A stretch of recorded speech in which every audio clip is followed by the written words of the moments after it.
This guy is nuts. Batch number 5.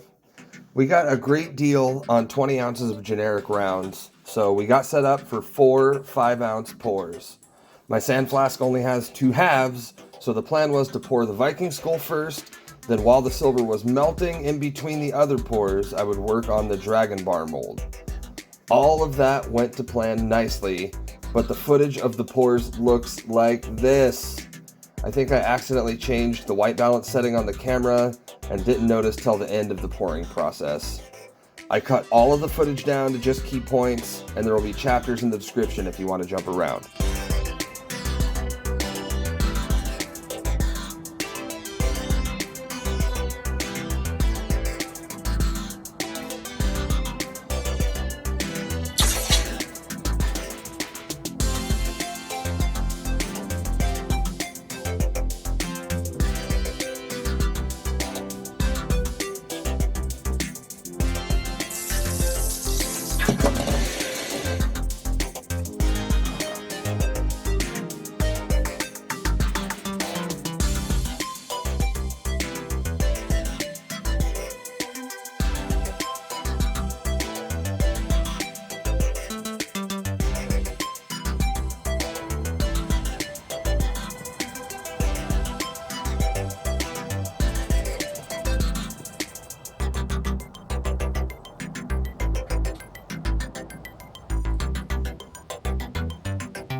At the end of the day, I'm very happy with how all of these turned out.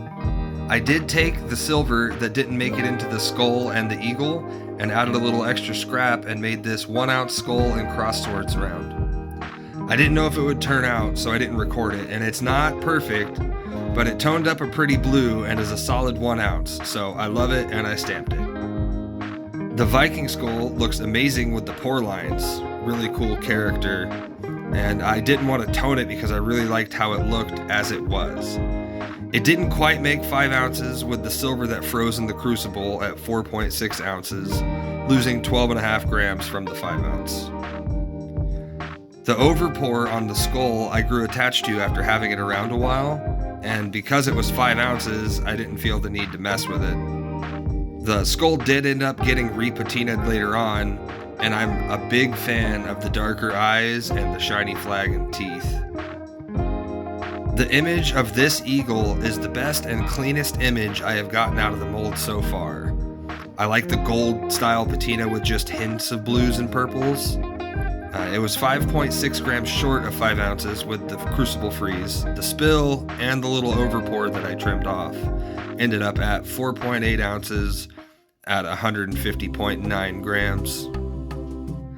The dragon bar, being a rush mold in between the other pours, didn't come out quite as nice as the first dragon bar, but there is still good detail. I like the shape and size of it as a 5 ounce bar. I have considered repatinaing this bar a couple times, but I'm happy with it as it is. But that's another batch in the books, and as always, thanks for watching, and I'll see you in the next video.